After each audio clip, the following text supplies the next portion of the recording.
Donc bonjour, on va parler donc on est toujours dans les statistiques, donc deuxième poly de l'UE07, chapitre 3, vidéo numéro 2 sur les tests d'indépendance. Donc ici je vous ai écrit un exemple, mais ce sera quand j'aurai fini de vous expliquer plus en détail ce que c'est qu'un test d'indépendance. Repartons donc du matériel de départ que l'on a. Donc le matériel de départ qu'on a, c'est X1, Y1, Xn, Yn, c'est-à-dire une série bivariée. Cette série, donc, concerne deux caractères étudiés, le caractère X et le caractère Y. Je vous ai dit qu'il y avait trois disciplines majeures. On avait les statistiques descriptives, on a les statistiques mathématiques et on a les probabilités. Que ça, c'était une science exacte. Ça, ce sont des données, d'accord, donc des nombres ou des valeurs, en tout cas des valeurs, par exemple des couleurs, en tout cas quelque chose qui s'est vraiment passé. Et ensuite, la statistique mathématique, c'est de là que viennent toutes les formules qu'on utilise en statistique descriptive. Donc en statistique descriptive, qu'est-ce que l'on a? On a une série XI, YI, donc I allant de 1 à N.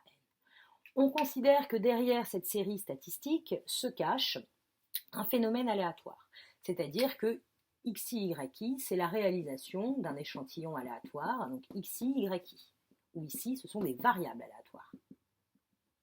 Donc ici, ce sont des nombres, par exemple, et ici, ce sont des variables aléatoires. Et ça, ce n'est juste qu'une réalisation de ce couple-là. En probabilité, on va considérer que cet échantillon ici, XI, YI, a la même loi que le fameux couple XY, la loi que je ne connais pas, F. Alors la question qu'on se pose sur cette vidéo, c'est est-ce que X et Y, donc est-ce que le caractère X et Y sont indépendants ou alors ils sont dépendants? Qu'est-ce que veut dire en proba être indépendant? Ça veut dire que la loi jointe est égale au produit des lois. Et ça pour tout XY. Tout XY. C'est-à-dire que la probabilité du couple est égale au produit des marginales, des lois marginales. Alors, en statistique, mathématiques, on va utiliser cette chose-là. Alors, ça veut dire, ça aussi, on peut le réécrire comme égal à 0, bien entendu. D'accord. Ou on peut encore l'écrire, je vais enlever les indices, comme ça je pourrais, ce sera plus clair, hein. X égale à f de x fois f de y. Je pourrais écrire ça comme une différence égale à 0. Je pourrais également écrire ça comme la valeur absolue strictement plus grande que 0.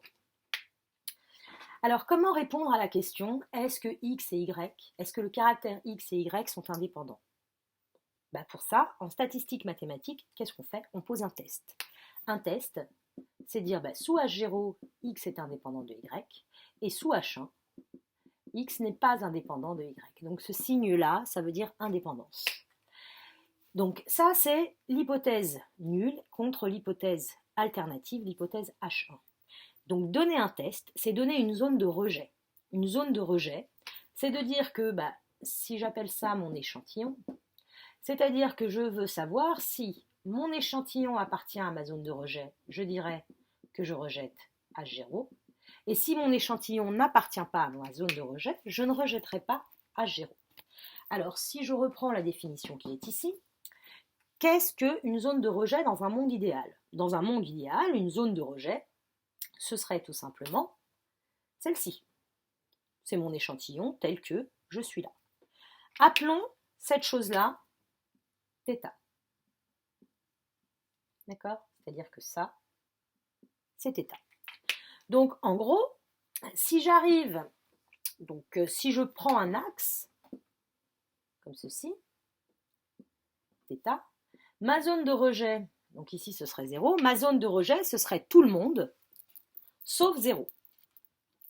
Ma zone de rejet, donc la zone verte, ce serait tout le monde, tout ce qui est là, sans le 0. Sauf que, bien entendu, nous, on va faire de l'estimation. On n'a pas accès à ce paramètre θ parce qu'on ne connaît pas cette chose-là. On ne connaît pas f de xy, on ne connaît pas la densité, f est inconnu. On a juste dit que ça, c'était la même chose que ça suivait f. C'était identiquement distribué. Alors du coup, nous, ce qu'on veut faire, c'est d'estimer un paramètre. Donc on va plutôt estimer ce paramètre θ. Θ chapeau, c'est une estimation de la quantité qui est écrite à l'intérieur. Donc forcément, je ne vais pas me comparer à 0, parce que quand j'estime, je fais des erreurs. Donc si je ne me compare pas à 0, je vais me comparer à une certaine constante positive. C'est-à-dire que je vais accepter une marge d'erreur, qui sera ici moins C plus C, et ma zone de rejet, ce sera tout ça.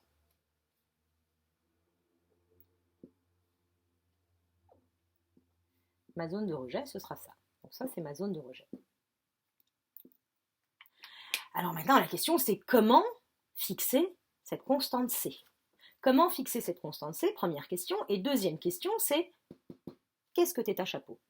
Alors, pour répondre à ça, donc, je vous rappelle, j'ai réécrit ici juste que sous H0, X et Y sont indépendants, et sous H1, X n'est pas indépendant de Y. Et revenons un petit peu à la première question. Qu'est-ce que θ chapeau? Alors, qu'est-ce que θ déjà? θ, je vous ai dit, c'était f de xy moins f de x, f de y. Alors, θ chapeau, faut que je trouve un estimateur de cette quantité-là. Un estimateur de cette quantité-là, c'est estimer cette chose-là, et puis des estimations de ces choses-là. Alors, un estimateur de ça, c'est simple. Ça, c'est à la base, ici, par exemple, f de y, c'est ce qu'on appelle la probabilité marginale, la distribution marginale de y. Et au lieu de prendre la distribution marginale de y, prenons la distribution empirique de y, c'est-à-dire les fréquences empiriques. Donc ici, j'aurai les fréquences jointes, ici, j'aurai les fréquences empiriques. Donc, bien entendu, normalement, ici, c'est en x, y, ici en xy. Ici, ce sera en tous les points, donc ce serait en xj, en mj, ce serait en mj, la fréquence, donc ce serait la fréquence jk, voilà, moins la fréquence j, point, et puis la fréquence point k, d'accord? Donc ça, ce serait les fréquences. Voilà un estimateur de cette chose-là. Sauf que ici, je l'ai fait pour une modalité. Moi, je vous ai dit que cette chose-là, je dois le faire pour tout xy.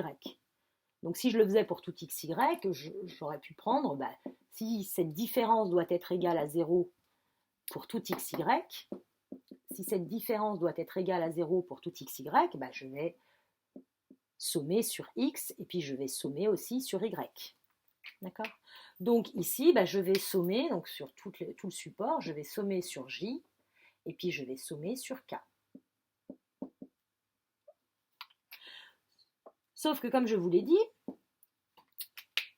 cette différence-là, c'est de l'estimation, c'est de la fréquence. Donc j'ai des erreurs. Et puis en plus, c'est une distance algébrique. Donc ici, si chacune de ces différences est nulle, le carré de chacune de ces différences est encore nul. Donc on va prendre la distance L2, donc la norme L2, pour s'assurer d'avoir des distances positives. Donc là, on commence à avoir un petit peu le début du truc. Ce n'est pas l'estimateur final. Donc je vous explique juste comment il est construit. Si vous ne comprenez pas cette partie, ce n'est pas très grave, parce que c'est plutôt du niveau L3 maths que du niveau L1 éco-gestion. C'est vraiment juste pour vous montrer l'intuition des choses. Donc on est parti de l'indépendance, ça veut dire ça. Donc l'indépendance, c'est ça, mais pour tout xy. D'accord? Donc ici, c'est une fonction de xy, ici, c'est une fonction de x, ici, c'est une fonction de y. Donc il faut que cette distance soit nulle pour tout xy, donc le carré doit être nul pour tout xy, donc si je somme en tout xy, c'est censé être encore égal à 0. Donc l'indépendance, c'est quand ça, c'est égal à 0. Une version empirique de la chose, c'est celle-ci. J'ai remplacé f de xy par les fjk. Ok? Donc, maintenant, ici, je l'ai écrit directement en statistique descriptive, mais en gros, j'aurais dû écrire la troisième version qui est ici, qui est en statistique mathématique, où ici, ce serait donc une estimation de fxy, mais appliquée en xy. En gros, c'est un estimateur. Un estimateur, c'est aléatoire. Donc, en gros, le but, c'est de se dire comment calculer donc cette fameuse constante C qui est ici. la constante C qui est ici, c'est, on cherche une constante C telle que l'estimation qui est là, donc c'est la zone de rejet. Hein, donc on voudrait que l'erreur que l'on fait quand H0 est vrai, donc H0 est vrai, donc c'est-à-dire que ça c'est égal à 0 normalement, donc ça c'est égal à 0, hein, le θ est bien égal à 0, cette différence est égale à 0, donc la zone de rejet c'est cette différence n'est pas égale à 0, elle est loin de 0, d'accord, pour quantifier le fait qu'on ait une erreur. Donc moi je veux que la probabilité de me tromper, donc de dire je rejette H0 conditionnellement à ce que H0 est vrai, donc H0 est vrai mais je rejette tout de même l'hypothèse H0 qui est l'indépendance, je veux que cette erreur, qu'on appelle erreur de première espèce, soit la plus petite possible. Donc quelle erreur la plus petite possible? Donc ça, c'est censé vous rappeler un petit peu quand même les quantiles. D'accord? Rappelez-vous, qu'est-ce qu'un quantile? F de Q alpha égale alpha, c'est égal à la probabilité qu'une variable aléatoire Z soit inférieure ou égale à alpha égale à alpha. C'est ça les quantiles. Donc on voit que finalement cette constante C va être quelque part un quantile. D'accord? Va dépendre d'un quantile de la loi de quoi? De la loi de ce qu'il y a là. Donc si je connaissais la loi de mon estimateur, ça ce serait juste le quantile de ma loi. Alors en fait, on le connaît, la loi de cette chose-là. On la connaît à pas exactement celui-ci, on connaît celui-là, modulo, je dois renormaliser ici par FJ, F.K. Si je prends cet estimateur-là, donc le raisonnement est toujours le même, hein, c'est toujours la distance renormalisée, mais ça reste quand même une distance, et on veut qu'elle soit nulle pour conclure à l'indépendance. Donc du coup, si jamais ça, j'en connais la loi, et du coup, je connais également le Q qui est là. Donc, pour conclure,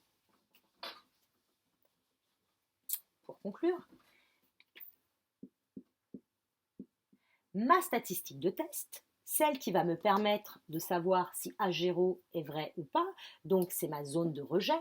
Ma zone de rejet, quelle est-elle? C'est ma statistique de test θ chapeau qui est là. Je dis que si elle est supérieure à une certaine constante, cette constante, ce n'est pas n'importe laquelle, c'est le quantile d'ordre 1 moins alpha. Donc c'est l'erreur que j'étais prête à faire, je reviendrai là-dessus après. 1 moins alpha d'une certaine loi, qui est une loi du qui 2. Alors c'est une nouvelle loi qu'on vous introduit, et la loi du qui 2, c'est un peu comme la loi normale. La loi normale, elle a deux paramètres.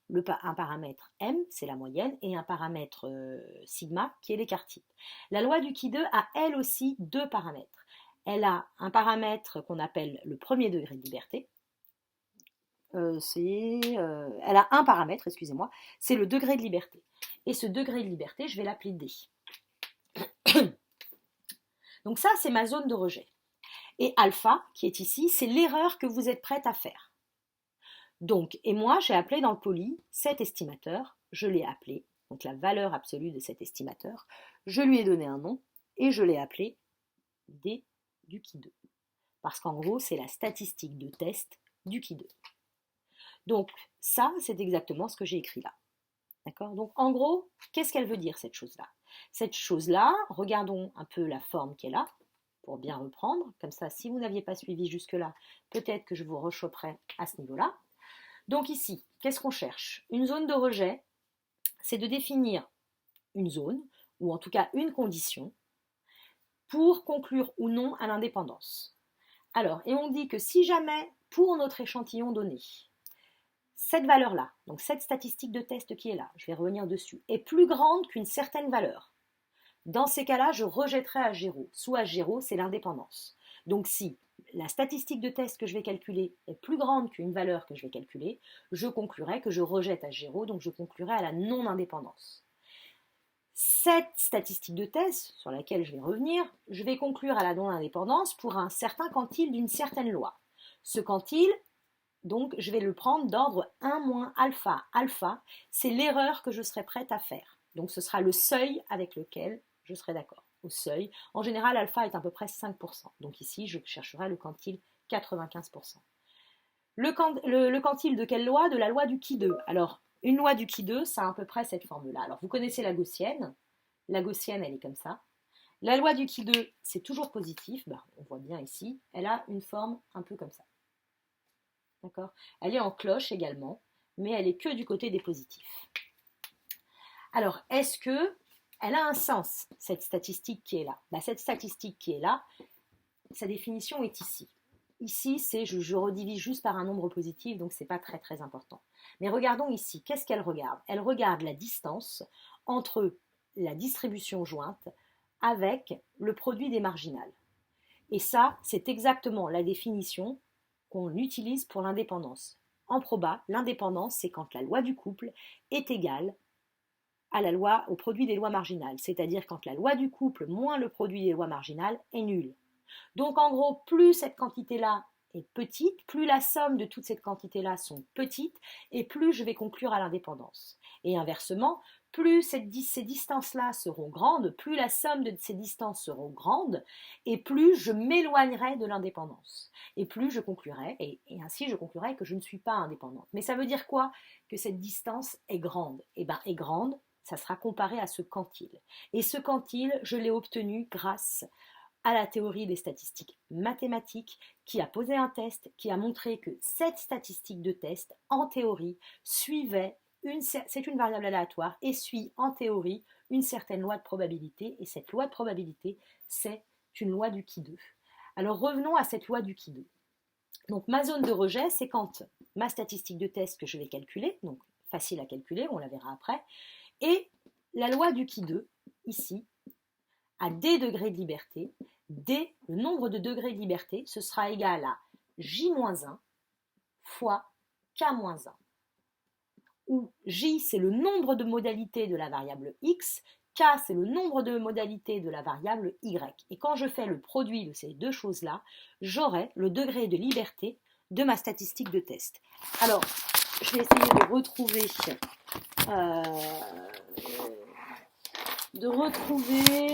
alors où est-ce que j'ai mis mes tables statistiques? Où est-ce que j'ai mis mes tables statistiques pour essayer de vous les montrer? Elles sont où? Fractiles de la loi du qui 2. Alors, elles sont là. Alors, la loi du qui 2, voilà les tables de la loi du qui 2, et voilà comment on s'en sert. Ici, vous avez le degré de liberté. D'accord? Donc, vous avez le D. Donc, par exemple, dans mon exemple, j'ai 1, 2, 3 pour X, et j'ai 1, 2 pour Y. Donc, 3 moins 1, ça fait 2, 2 moins 1, ça fait 1, et 2 fois 1, ça fait 2. Donc, j'irai lire la table 2. Alors, où est-ce que j'ai la table 2? C'est celle-ci. Donc ici, j'irai lire 2 degrés de liberté. Et ensuite, si je m'intéresse, si j'accepte une erreur de 5%, donc 1 moins alpha fera 95%. 95%, c'est 0,95. Donc je regarderai la colonne 0,95, qui est ici, 95%. Donc le degré de liberté 2, 0,95, et donc j'irai lire la valeur 2,920. Donc par exemple, dans mon exemple, Q 1 moins 0,5 d'un qui 2, 2, donc 2 degrés de liberté, parce qu'ici j'aurai 3 moins 1 fois 2 moins 1, ça sera égal à 2. Et si je lis la valeur, donc 0,95 et 2, ça fait 2,92.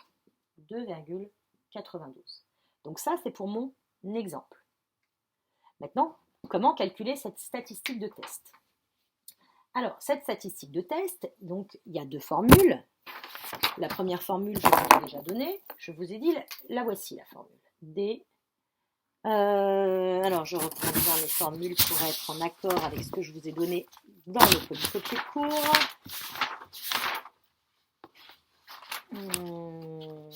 Statistique du qui 2. Donc, D du qui 2, c'est je somme sur J, je somme sur K, et je somme quoi? Je somme donc les probas, les fréquences jointes, moins les marginales,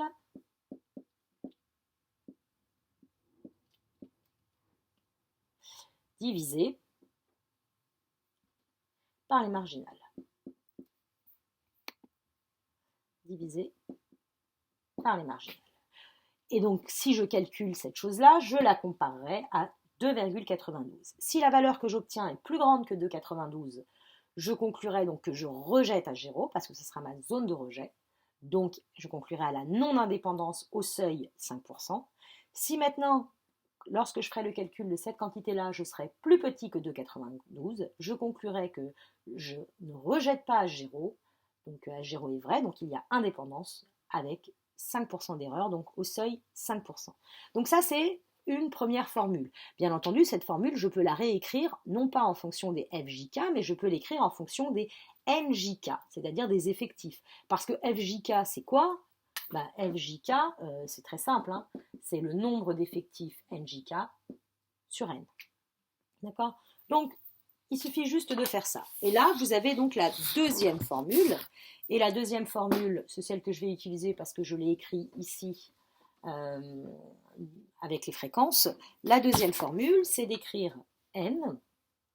Donc, je vais sommer sur J, je vais sommer sur K, les NJK au carré sur NJ.N.K.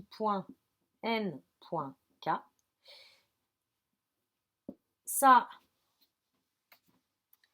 je vais faire moins 1. Et ensuite, je vais multiplier tout ça par n. Alors, regardons ce que ça veut dire.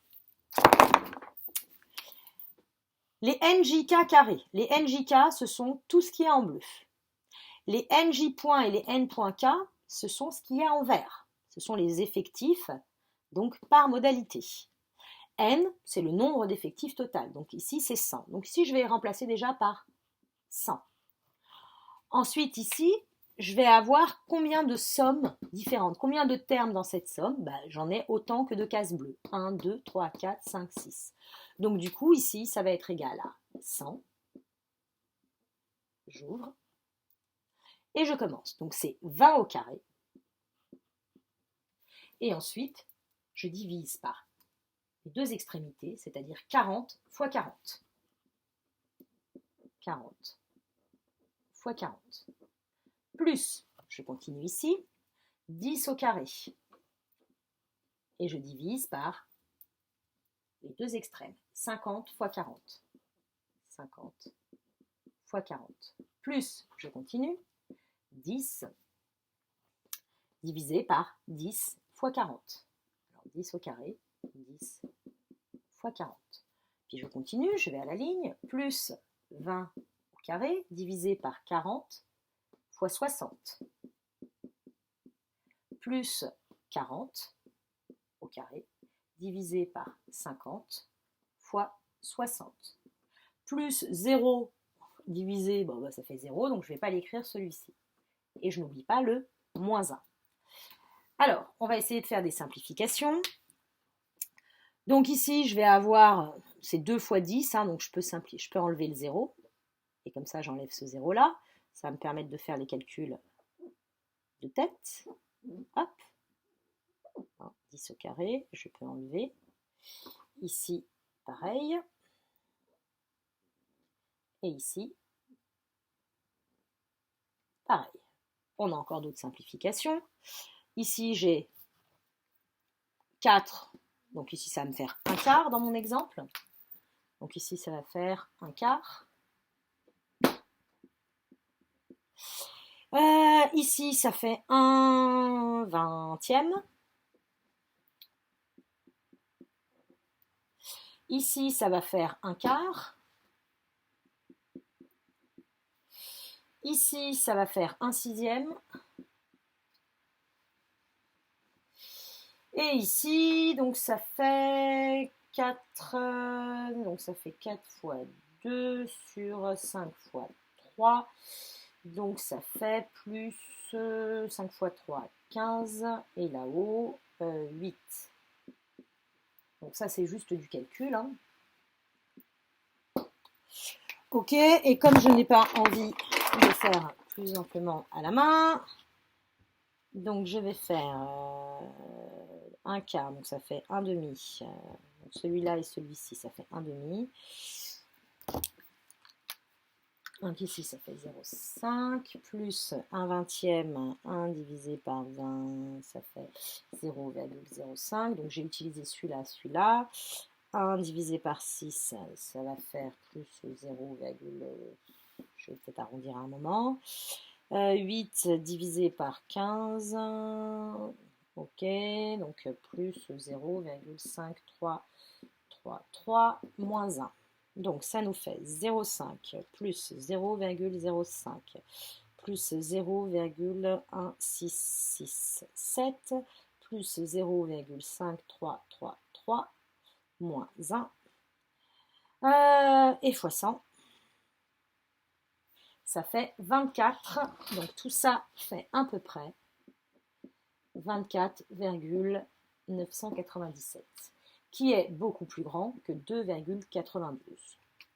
Donc on va voir sur la conclusion. Regardons juste l'exemple quand même que je vous ai donné. Je vous ai mis une statistique bivariée, c'est de réussir ou pas à l'examen terminal. Donc j'ai mis soit on est une fille, soit on est un garçon, soit on a réussi, soit on a échoué, soit on n'est pas venu. D'accord ? Pour avoir un nombre de modalités plus grand. Et ma question était de savoir si le genre avait un impact sur le fait de réussir, échouer ou être absent à l'examen. On a calculé la statistique de test, elle est de 24,997. On veut avoir une réponse avec une erreur de 5%, donc c'est 1 moins 0,5, donc j'ai été chercher dans la table le quantile 95%, et le degré de liberté de la loi du qui 2, c'est 2 parce que c'est 3 moins 1 qui fait 2, 2 moins 1 ça fait 1, et 1 fois 2 ça fait 2. Ensuite, on a conclu à ça. Je vous rappelle que ça, c'est la zone de rejet. Si jamais la statistique de test est plus grande que le quantile, je rejette H0. H0, c'était indépendance. Donc, au seuil 5%, on conclut que X n'est pas indépendant de Y. J'espère que ça a été assez clair.